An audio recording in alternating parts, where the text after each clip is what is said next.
Well, welcome.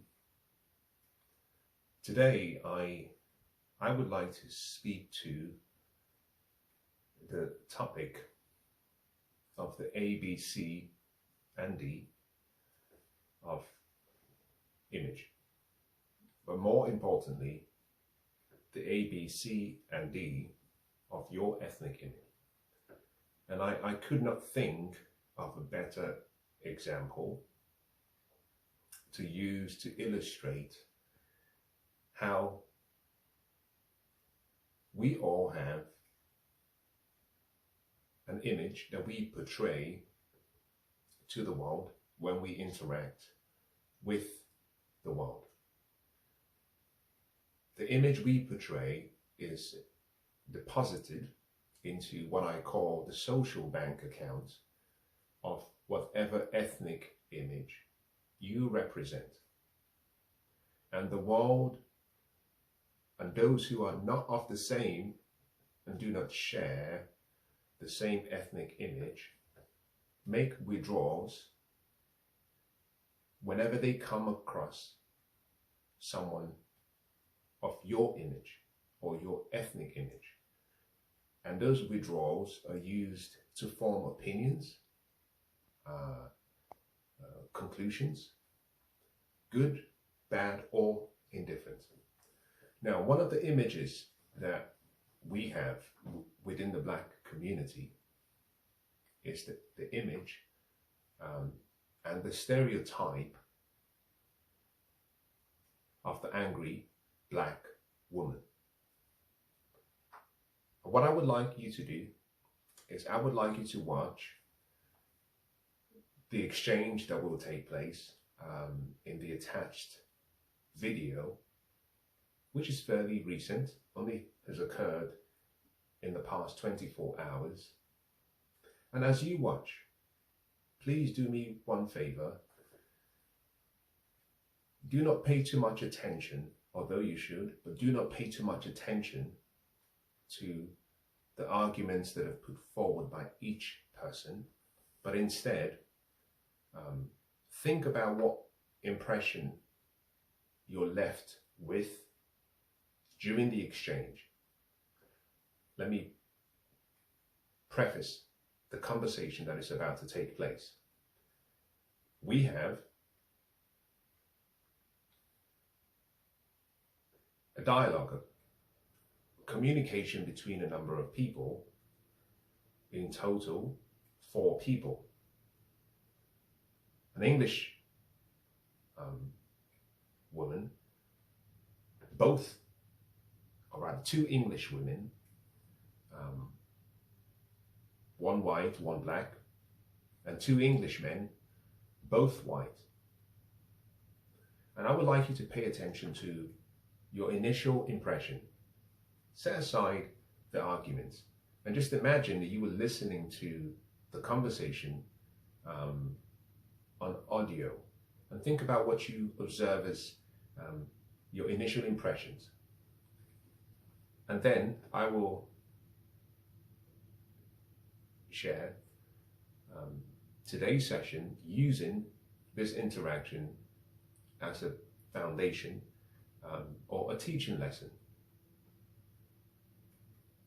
Well, joining me now is former star of SAS Who Dares Wins, at Middleton, organiser of BLM protests, Iman Ayton. Well, welcome to both of you. And we also, down the line, we have royal correspondent of Vanity Fair, Katie Nicholl. I'll start with Katie Nicholl. Katie, thanks for joining me. I've got to say, the nearer we get to this global event, as Netflix call it, which is going to be unleashed on Thursday morning at 8 a.m. with the first 3 episodes, the more angry I'm becoming about what this is going to do to a grieving monarch who's not even been coronated yet to replace his mother, to the new Prince of Wales trying to build that position now for himself and his wife and his children. All of it makes me puke that these two, once again, are going to be raining muck all over their families, not just for the global titillation, but for hard dollars, $80 million, which is why they're doing it. Absolutely, and I can only imagine for the King for the Prince of Wales. I mean, they must just have their heads in their hands. Exasperated, frustrated, hurt, betrayed, angry, all words that I've been told are the feelings behind closed doors at the palace. You know, who knows whether they're going to be tuning in when the first 3 episodes of this docuseries drop on Thursday. I suspect the royal lawyers will be watching very closely. I'm sure the courtiers will be watching closely, particularly those who claim they were bullied by Meghan, the Duchess of Sussex. And I think the problem with all of this is so clearly highlighted in those very controversial trailers is it is so partisan, it is so one-sided, and I suspect we'll come away saying exactly what we said after the Oprah interview. Well, where were the counter questions? Where are the tabloid editors who can put another side of the argument across? They say they want to put across their truth, but is it the truth? Well, we know after Oprah it's nowhere near the truth. At Middleton, you've always been very supportive of Harry. I think the military connection, obviously, and there's no doubt, you know, this guy served his country with honour in war zones, and he deserves great credit for that. My brother-in-law taught him at Sandhurst Military Academy, said he was a fine young soldier. Nothing can take that away from him. But what I detect from people I know in the military is an unbelievable disappointment in what he's now becoming. And the fact that, of course, when you serve the military, you serve an oath to serve your country and your monarch. Yes. And here he is just now constantly attacking his father, who's the new king, and the monarchy, the institution. I think when people are fed up with being suffocated by wokeness and by an attention-seeking manner like they have been, you can't defend them anymore. You know, Harry, I defended him all along, said, look, he's protected his country, he served his country, he should go off like they wanted to, go off and live their life outside of the media, outside of the limelight. With privacy, away from the media. And I completely respected that. I thought to myself, do you know what? The man served his country, let him get away if that's But they what he didn't wants mean to it. do. But to then do the complete opposite, not the complete opposite discreetly, the complete opposite in our faces, not only the people of his country, which we did look at him as our prince, but also the monarchy. You know, I served the monarchy. I swore allegiance to the monarchy. I fought for Harry, for William, for the Queen, for the King. I fought for those people during a couple of decades. So when I see now that I've not only defended him, but he's come out and the wokeness behind it, the virtual signalling behind this is sickening. And I think people have got to the point where they're fed up with hearing the same old jargon and then making money out of it. Well, it's also hypocrisy and lies, right? In the 2 trailers, which last no more than 2.5 minutes between them, already 6 of the images that they have used in the trailers to illustrate the intrusion into their lives have been proven to be the complete opposite. Either they weren't at the events which are being depicted, like one's a Harry Potter premiere 5 years before they met, or their official photo calls where the pictures they've used were actually from people who'd been officially approved to stand there and take those pictures of the royals to promote them. What's very obvious in here, Piers, what's very obvious here is there's a toxic partner in this relationship, and we know who it is. You know, Harry is not the person that he is now. When you look at the 2 differences of what we know him as and to what I'm not... Okay, so let me just... Well, hang on. Can I just cut in? Because I'm listening to you. You're bashing this woman in front of me, and I'm not going to tolerate it. I'm going to come to you. You are. She, by the way, is unloading a load of manure all over her family in the next 48 hours. So we'll come to you. One moment. Just want to finish on one point about the lying is one thing. But the hypocrisy. These 2 go on about carbon footprint, about the environment. And where do they wash up to get this award? In another private plane. I mean, to me, again, they say one thing, they preach one thing, but they do the complete opposite. Right, the stage is yours. Thank you. Give me one good reason why we shouldn't be feeling this way about these 2. Okay, you know what? I'm going to start with the first point because I've had to listen to a load of people vilify this woman all day, every day, and you know what? I'm fed up with it. So, first point, okay?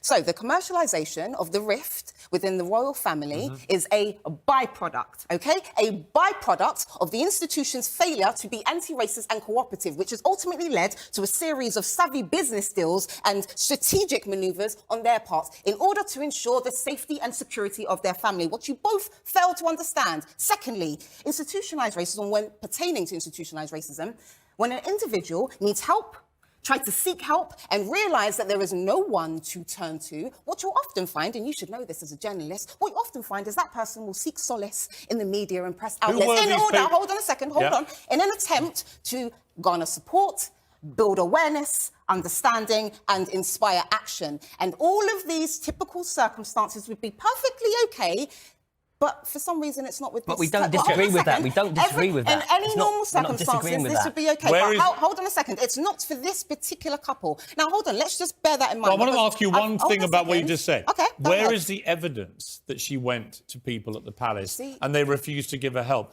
Who were these people? Nearly 2 years later, we still don't have any names. Okay. Nothing. Right. So you're holding on to the fact that she won't give names, and I've already told you that. I think she's a liar. Hold on a second. Right. I think she's a barefaced So you're categorically saying that she's a liar. Yes. But right. So let me just say this. Firstly, she said her son hadn't been made a. She said, well, I'm going to say why I call her a liar. She said to Oprah Winfrey her son had not been made a prince because of his skin colour. Absolute lie. Okay, so this is what... Okay, the lie. By virtue of the fact that you've come out with that opinion or thought, shows me that you have a very rudimentary understanding of racism. So let me break it down to both of you, okay? That's just a fact. Hold on a second. No, hold on a second. Hold on a second. No. Go on, tell me about racism. The institution... Okay, the reason why institutions are able to perpetuate racism is because they rely heavily on covert racism, which is hard to prove, therefore it thrives. Let me just break it down some more because you clearly don't understand. Covert racism is racial prejudice that is subtle and discreet and often disguised and rationalised with an alternative explanation. So I'll give you an example. Hold on, I'll give you an example. I'll give you an example. I will give you an example. If I saw that openly, I would jump in and I would say, that is not right. 100%. I think any normal person What do you mean, what's not right? What's not right? Racism, full stop. It should be stamped out. Absolutely. But you don't even understand it. By virtue of the fact that you're even saying that, you clearly don't understand it. But I do understand racism. You don't understand. Absolutely I do. You clearly don't understand. If someone being judged by the colour of their skin and being... I understand one thing. I understand one thing. So how is it perpetuated within an institution? You're telling me you understand racism. How is it perpetuated within an institution? But you're getting into the nitty-gritty of things now. Nitty-gritty? Hold on a second. You've just said you let me understand tell racism. How is it perpetuated? Let me ask you, excuse me, time out. My show. Your show. Here's my point. My point about Meghan and Harry. They say all this stuff without producing any evidence and you wouldn't let me finish. it. But you wouldn't let me finish. I've already just explained to you. Covert racism is racial prejudice that is subtle and discreet. But you have to prove it. Now, hold on a second. No, but this is the issue. You can't say my son wasn't made a prince because of his skin colour. Let me explain. This is what I'm trying to explain to you, and you won't let me finish. So let me finish, and you'll be able to raise your point. Okay? So, racial prejudice. That is subtle and discreet. It's called covert racism. Okay, hold on, listen. Just listen. Because you're not. You're not understanding. You're not understanding. No, Piers, you're not understanding. Because the reality is, I can give you an example. Because clearly you're not getting it. So someone can come along and say, "Oh, I don't like Meghan because she's this, she's that, she's a liar, she's this, she's that." When the reality is, secretly, it's actually due to the fact. Hold on a second. Let me finish, please, Ange. It's actually due to the fact that Harry, who is a royal, ended up marrying a woman from the black community. But you cannot say that out loud because that is nothing to do with. It is overtly racist and that is against the law. So what you do... Calm down. Listen, because you won't listen. You can't just shout your way through the next hour, right? Here's my point about that. Nothing I've ever said that's critical of Meghan Markle has anything to do with her skin colour. Okay, nothing. So at best... Either subliminal or overt or any other way. It's to do with her hypocrisy and her lies. What's hypocrisy? Because you ultimately said that she's a liar. That's gaslighting, which I've already told you about. I also think she's a fake. Let me ask you one question. Front page of every paper today, or most of them, have pictures of her crying in the trailer for the series. Yeah. Do you think those tears were genuine? Okay, so this is what... I'm not even going to go down this route because you're trying to lead on the fact that just because someone is an actress, that therefore every time that they cry, it's ultimately fake. I'm answering you a question. Do you think her tears are genuine? You are implying, I do, because the reality is she's ultimately said that I want to play you something. I want to play you something. So this is an actress who can act and who can cry on cue, but also can cry when... I'm just going to play you a clip. I'm going to play you a clip. This is Meghan Markle. Now make yourself cry. Yeah. Oh, I can do that so well. Oh my God, it's crazy. You're like, Meghan, one tear, left eye, go. Give me 3 seconds.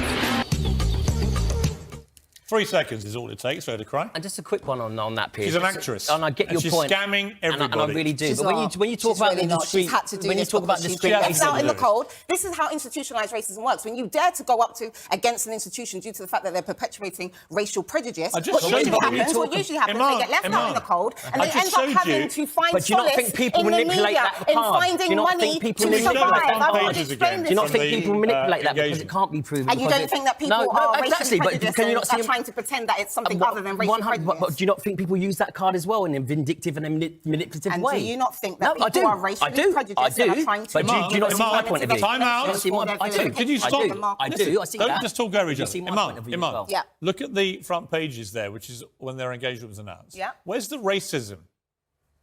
Do you remember that was before she actually said that the institution was racist? And that's my point. How institutionalized racism works is Right. the minute But you do- dare but say you that accept- the institution is Sorry, but racist, just- everyone Iman, piles stop on. shouting. That's what happens. But you accept there's no racism in those media pages. Because that was before she said that the institution No, was racist. actually, what after that moment, actually, that's when everyone decided to pile on. Actually, and vilify what her happened as is a woman. people began to pile on when she started having $500,000 baby showers in New York and flying back on the Clooney private plane. Which They is started several having a pile separate on. points. Started Those having are a separate pile on points. when they used Elton John's private plane like a taxi rank whilst preaching about carbon footprint.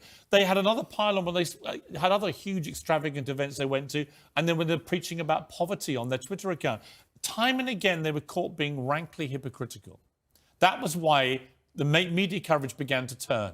Then there was all the stuff with her father. Many people felt that she was unnecessarily cruel to her father. People have since criticised his own behaviour. I accept that. But certainly to start with, they ditched him. They dropped him. Harry's never met his father-in-law in his life.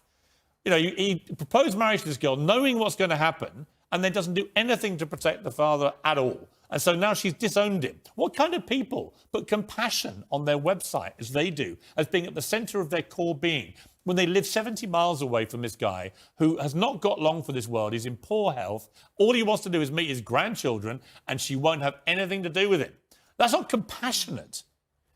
And also the hypocrisy and the lies are not what I think are decent values in people. Sorry. All of those things seem to outweigh the fact that a black woman has said Got that nothing an to do institution with is her racist. being Everything black. is about racism. She has ultimately turned around and said that that institution is racist, and everyone has decided to pile on. So let me just tell you, in terms of my thoughts, at best, these individuals are weak, insecure, hate to see a rift, and have a positive prejudice towards the royal family. And at worst, they are a bunch of disgusting racists who fail to acknowledge their racial prejudice and actually find solace in seeking self-esteem and status from gaslighting here's the black pro- people. It is either one or the other, Here's or the problem. both. Here's the Yes. problem. Here's the problem. I would have said exactly the same thing if she'd been white.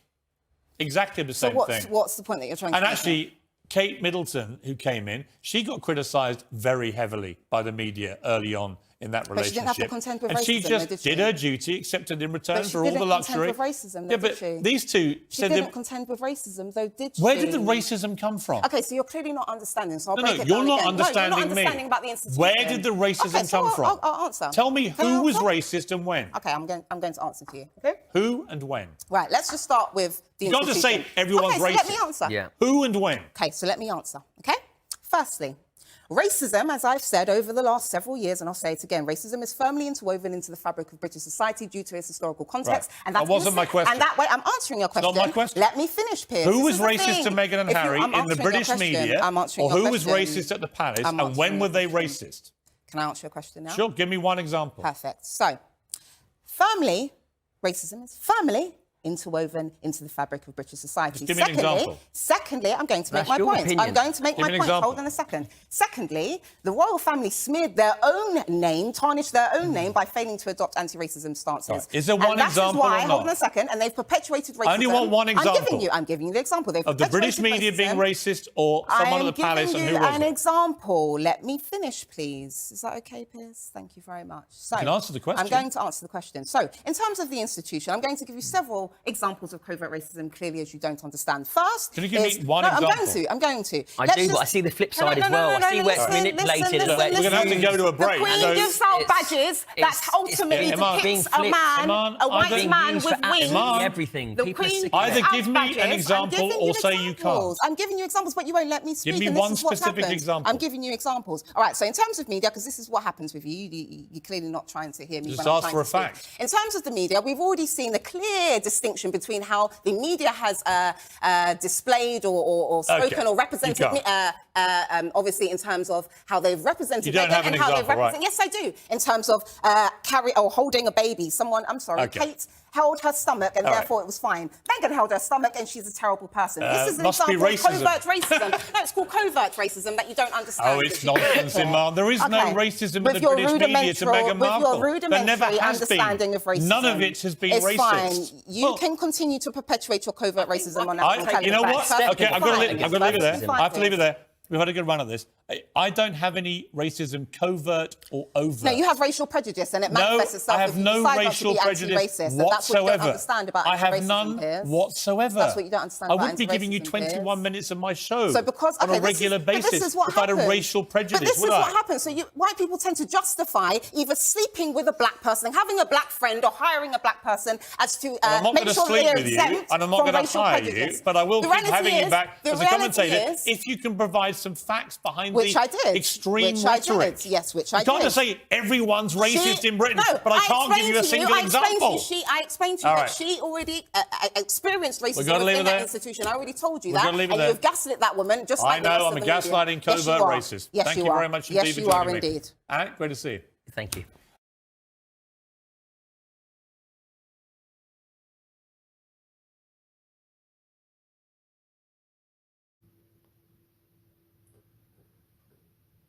Now, in many ways, I need not say anything.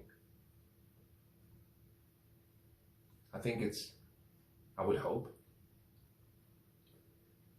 that if you were sincere to yourself, irrespective of your ethnicity or race, and irrespective of your gender, male or female, but also irrespective of your, I guess, social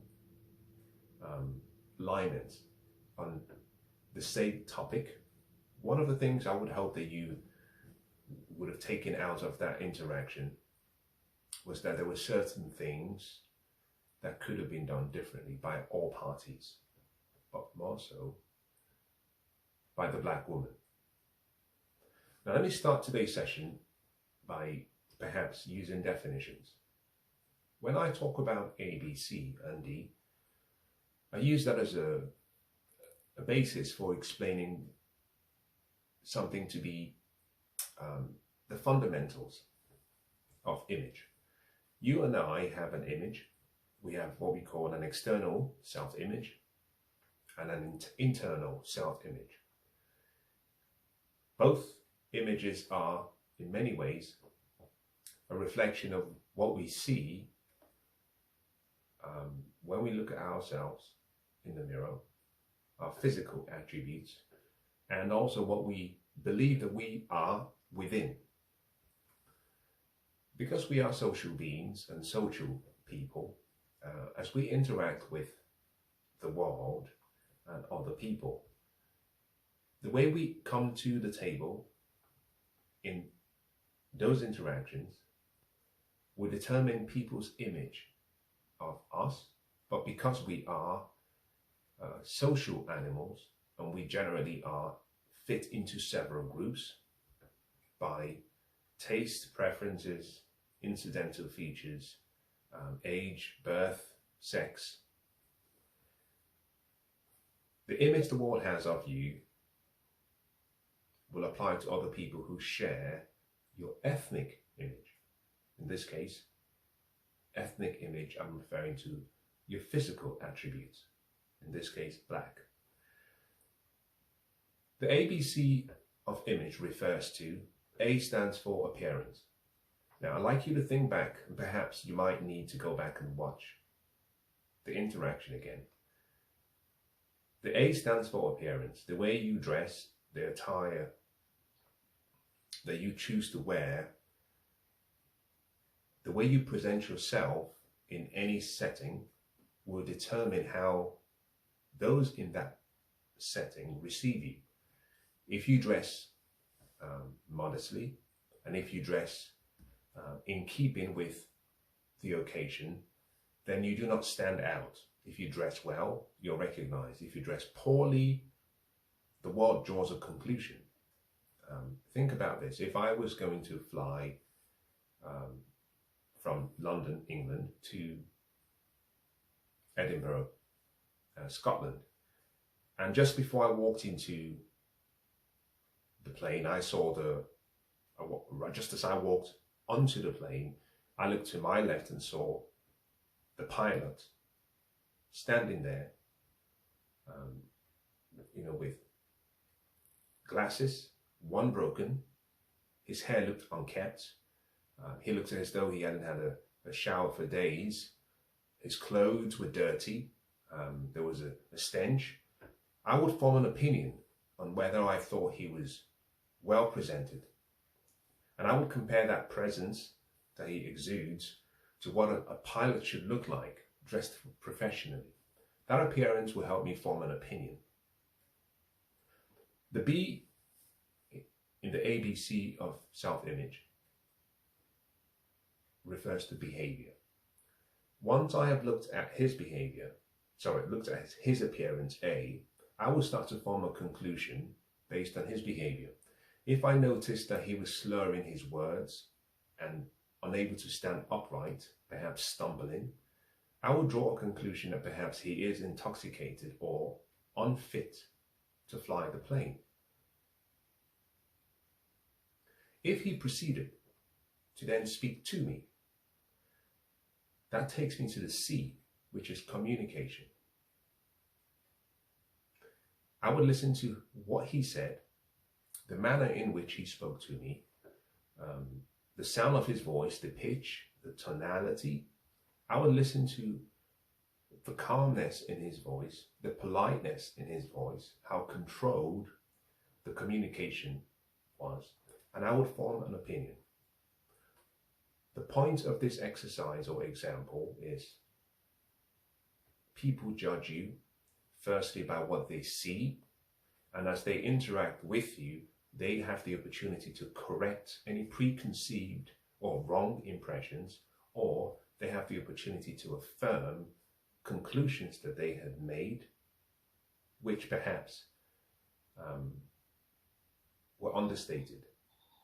A very important point to keep reference to. In your interactions with people, we, irrespective of ethnicity or race or self-image, we have a duty to always remember that the ABC of image matters. People will see you first, then they would try and observe your behavior and then your communication. The D is a digital aspect to your image. In today's day and age where information is available on the internet, we all have what we call a digital avatar, a digital footprint, in many ways like the metaverse. Information about you is stored online, in some cases forever. Some people meet you first digitally in a digital landscape before they meet you in person. For example, let's assume that you were invited to an event and the names of the people who were in attendance were published before the event took place. What tends to happen is you do find that people search with your name to obtain some information about you so they understand who they are meeting, especially if they have never met you before. So your digital communication, your digital information, your data is part of your image. Sometimes that data is or applies in a way of your reputation. Now, it doesn't have to be correct, but the important part of it is that the information is used nonetheless in forming a conclusion about you, which is why some people find that when they meet other people for the first time, sometimes that encounter is warm, it's receptive, it's friendly.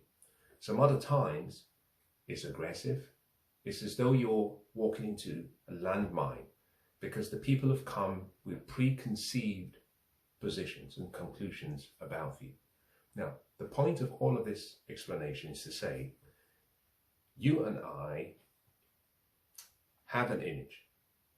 We have a duty to protect that image, not just for ourselves, but for the people who we associate with by ethnicity, by race, by choices we make, by interests, and therefore to recognize that this is beyond just yourself, and that your appearance should matter, your behavior, more importantly, your communication, even more importantly, your digital information, your digital avatar needs to be critically protected, primarily because I can walk into a pub and I can make a fool of myself by telling a bad joke.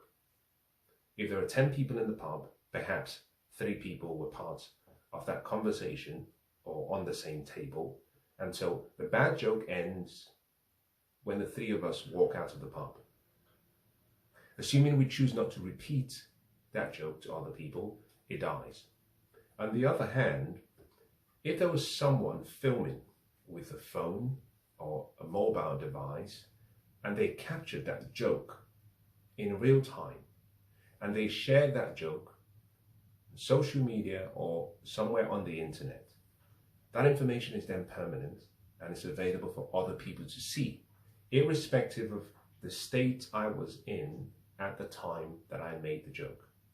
Which is why a lot of the conversations and communications have to be carefully selected and thought through.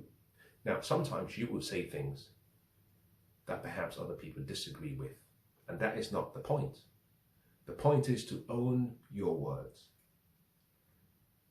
Now, I've said a lot so far, so let me bring this back to the video that you just watched, and let me summarize and bring this to a close.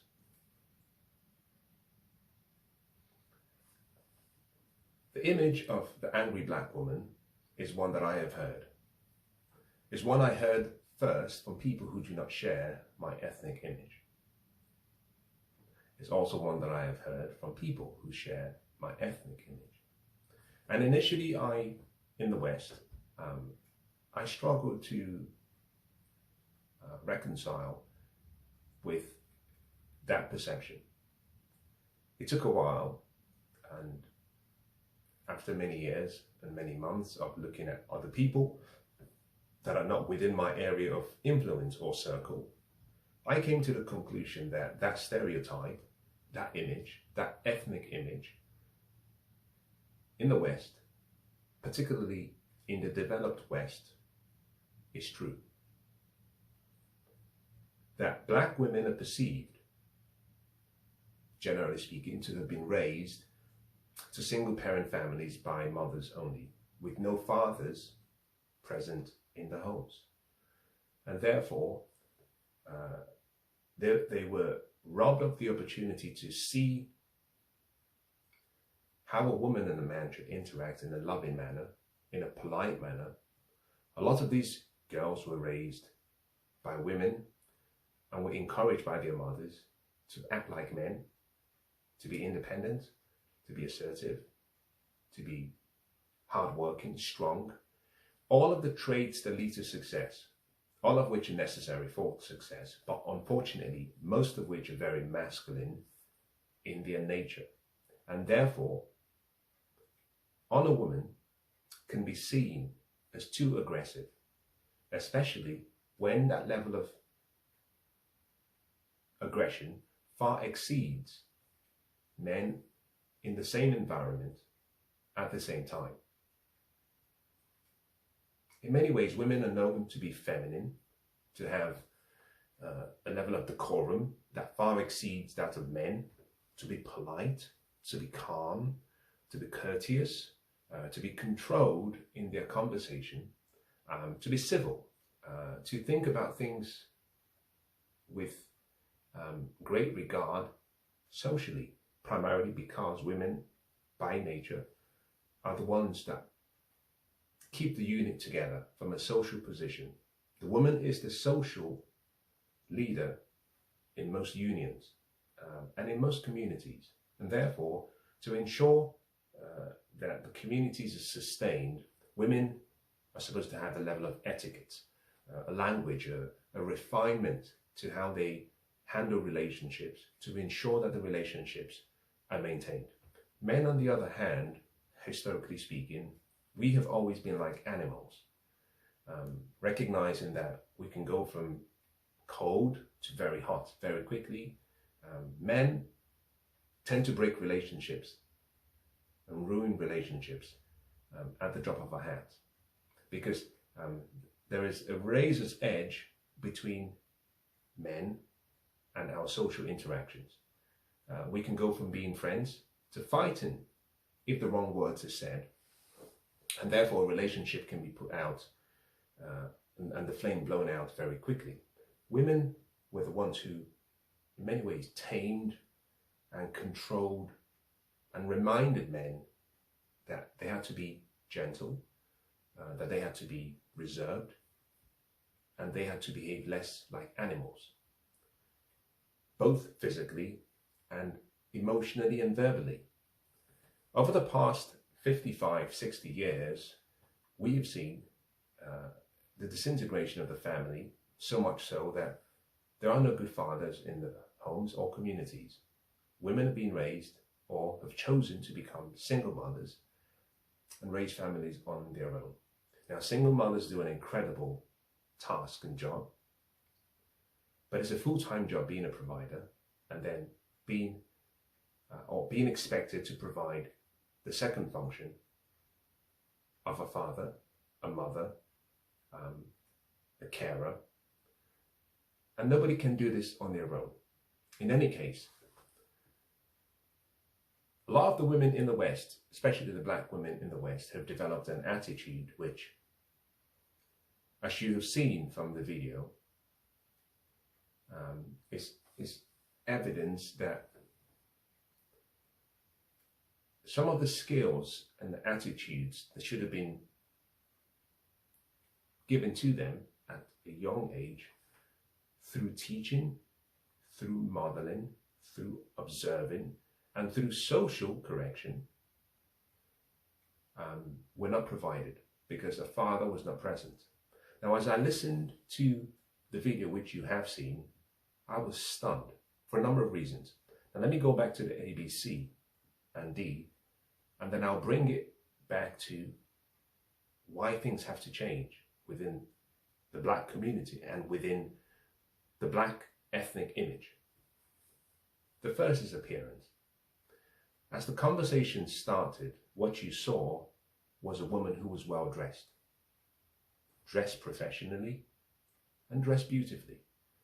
Her appearance was what it should have been on a national stage, in a video or conversation to be seen by millions of people.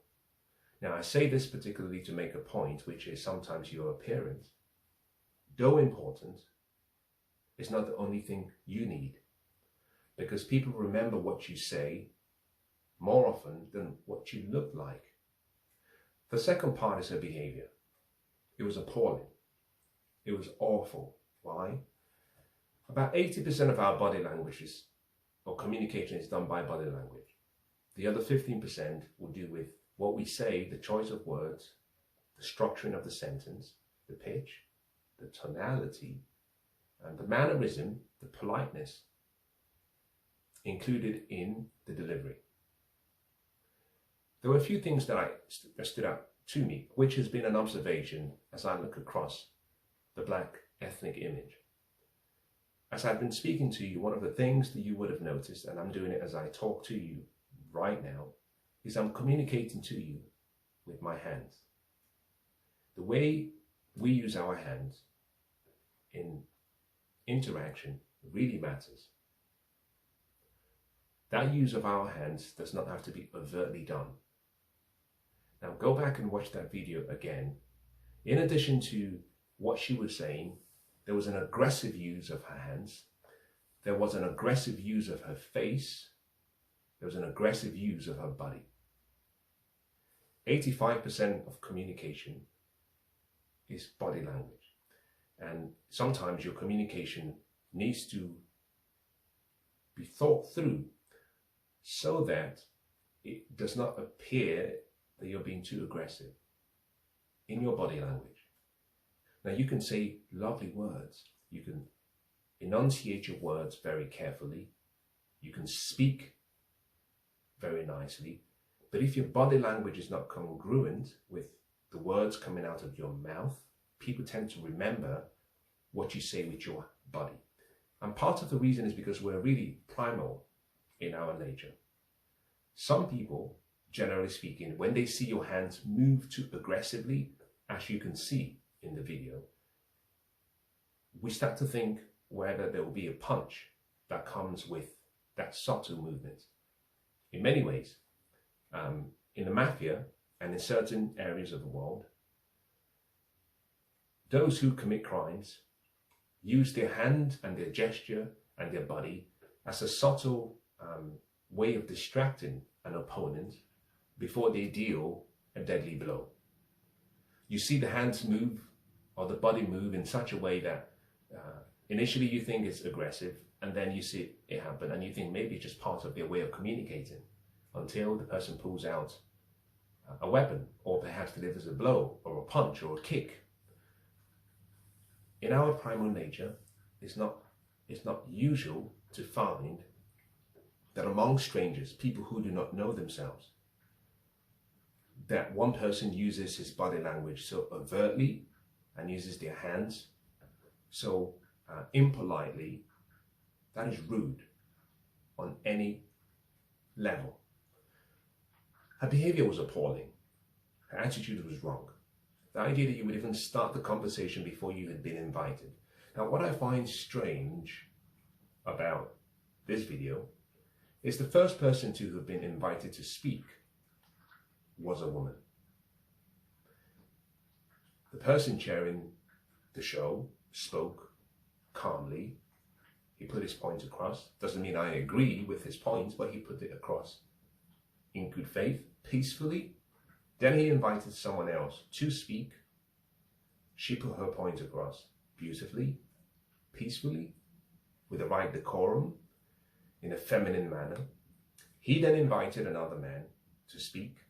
Again, you find there was a consistency in the three prior speakers, and in the sound of the pitch, the tone, the mannerisms, the body language, the gentleness, until it was time for the uninvited fourth person, though invited to the show, uninvited yet to speak. She decided to interrupt, a sign of aggressiveness, a sign of poor attitude, poor behavior. And this brings me to the C, which is communication. As I listened to her, I was struck by two things. The first was, who is the man, or who were the men in her life who told her that this was acceptable? A father would have told his daughter from a young age, baby, you don't speak publicly like this and privately like this. There has to be a way you can communicate your perspective in a calm, respectful, polite manner. That is, after all, one of the great gifts of being English. You know, the Enlightenment, Western civilization, the Judeo-Christian values, the importance of understanding that other people might disagree with you, and therefore it's for you to put your point across as calmly as possible with the right facts, data, statistics, in a persuasive manner. And then if they choose to accept your position, fine. If they don't, bless them. Where was her father in her life? But number two, at her age, where were the men who were with her as she grew? Because I know for a fact, a woman like that would never be found in my presence. not because she's not a good person or because I think her to be evil, but because I like peace. Men, generally speaking, we like serenity, we like tranquility, we like peace. If we can't get peace, we go for war. Between men, the razor's edge difference between men is so thin. And another man speaking to another man with his hands and gesturing and speaking very loudly would have invited an altercation. We settle things quickly and we get back to speaking to each other in a civil manner. Only in the West can you find a woman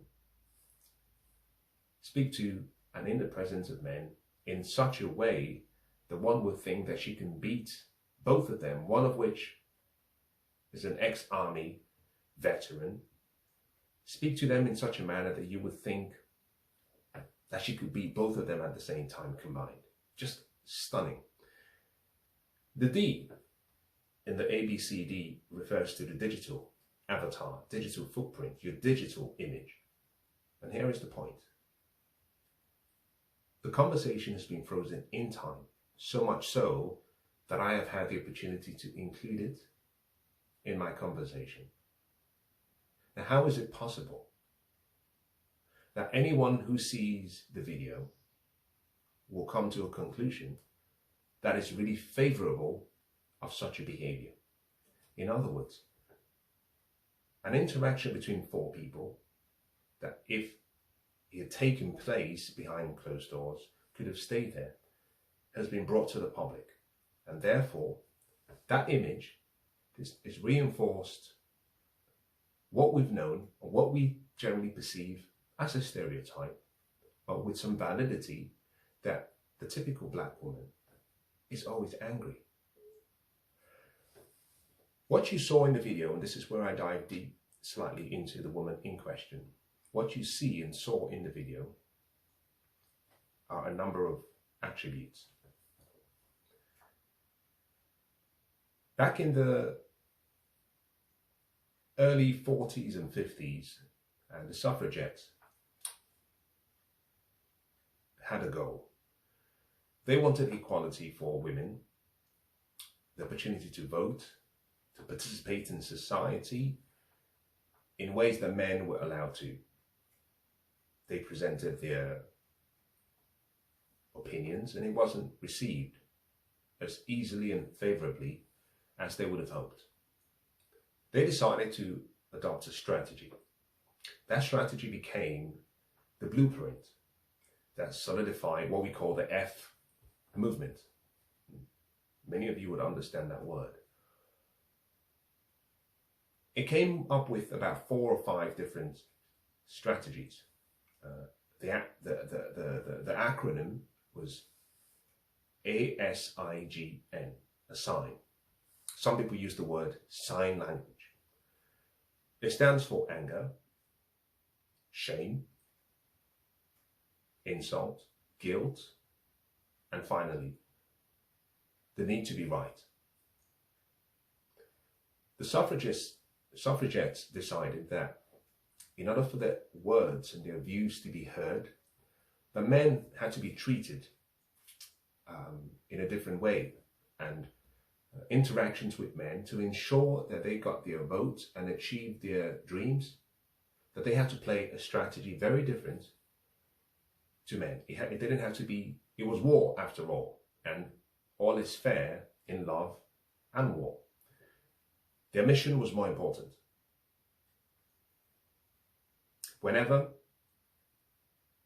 the mission becomes more important than the long-term relationship, usually the community, the relationship is at risk. So the idea was a simple one. We have to express our anger because the perception that women are supposed to be, and English women were supposed to be calm, collected, show decorum, be polite, courteous, and peaceful, was not getting them anywhere. So they had to use anger and violence. When they had tried that, they would shame men into accepting that their position was valid or worthy of consideration. If the men refused, they would use insults. insults based on truths or based on speculation or based on physical attributes of the man. In other words, if he had a funny nose, you would bring that to the conversation to ridicule the man and insult him and do it publicly. If that did not work, you find a way to bring in guilt. You make reference or make references to things the men had done in the past and why we as a collective should be guilty. At the end of all of that, they were trying to do one thing: demonstrate that they were right. Now, what you see and what you've seen in the interaction between 4 people, but particularly between a black woman and 2 white men, was that strategy in play. Women use it today so casually. Anger, shame, insult, guilt, and the need to be right. You could see she was angry, which is why she interjected before she was invited to speak, out of character. You can see the first thing she tried to do when the conversation began was try to shame both men, saying, "You don't really understand." In other words, you belittle people into your point rather than make your argument clearly. Then you insult them. You insult either the agenda, or you insult their people, or you insult their group, or you insult the institution. Then you make them feel guilty by saying, well, you can't participate in this conversation because you're guilty by association. You have the original sin. Everything is institutionally broken, and that is because whether you were born into the system when it took place and when the sins were committed, or whether you were born afterwards, just like the children of Israel, by virtue you have an inheritance which we call the original sin. Your father Adam unfortunately committed the first sin, and therefore all of his offsprings are guilty by association and by birth. And even when you're invited to make your case, you still demonstrate the stubbornness and that need to be right. Fascinating.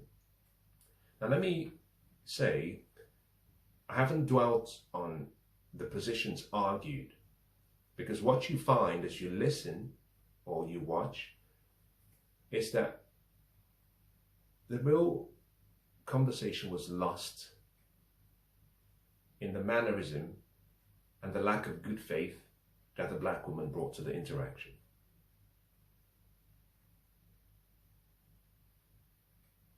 She didn't come to the interaction peaceably. She was out of character.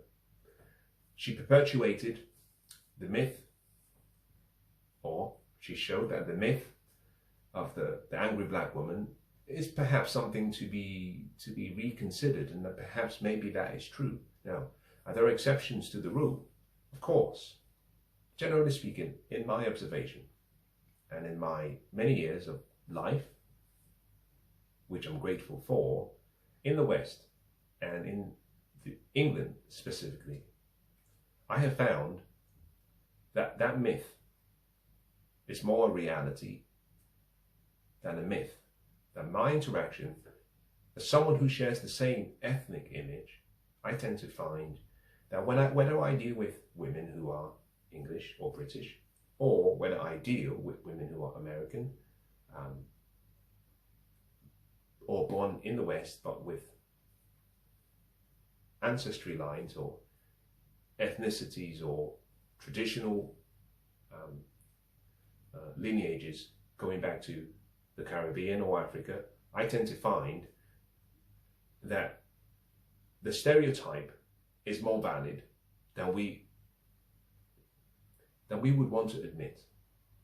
Now, the question is, how do you solve and how do you resolve the dilemma? Every day, you and I play a part. When I say there is a stereotype, and I say that stereotype is more valid than fiction, What that means is that there are several encounters which each of those encounters deposit into an ethnic bank account, and that the rest of the world draws from that encounter and forms a conclusion based on that encounter. That means that every day in your interactions with people, you have to go out of your way to be courteous, to be controlled, to be calm, to be polite, to show the right level of decorum, the right level of forgiveness, grace. You have to go out of your way using your language, body language or verbal, to be polite, to show the right etiquette. And that in each interaction you have with people of the opposite gender, of the opposite sex, of an opposite self-image, you will find that in those encounters, there are subtle, small deposits being made that are positive back into that bank account or ethnic image. And suddenly you start to get a dilution process taking place. The more we behave with class, with a sense of honor, with recognizing that we all have a name. And my father would say, well, you're a son of an Ate. You don't behave in that manner. We don't behave in that manner. Even when you are upset, emotionally charged, irritated, angry, sometimes it's best to say nothing. Because once you've put out those words, it's hard to pull them back. So, in conclusion, I would say, be careful about your image and the image that you're putting out there for your sons, your daughters, your people, your tribe, and your group. The woman is supposed to come with features that distinguish her from a man. When a woman acts more like a man, there is a problem. The man is supposed to have features that distinguish him from a woman. But when we behave like women rather than men, something is amiss. It's important to understand your image and how you interact with the world leaves an impact, leaves an imprint on the generations that come after you. Is it a myth? I'll let you decide. The one thing I know for sure is my daughters, and I hope your daughters too, I would hope that in their interactions with the world perceives them in a different light.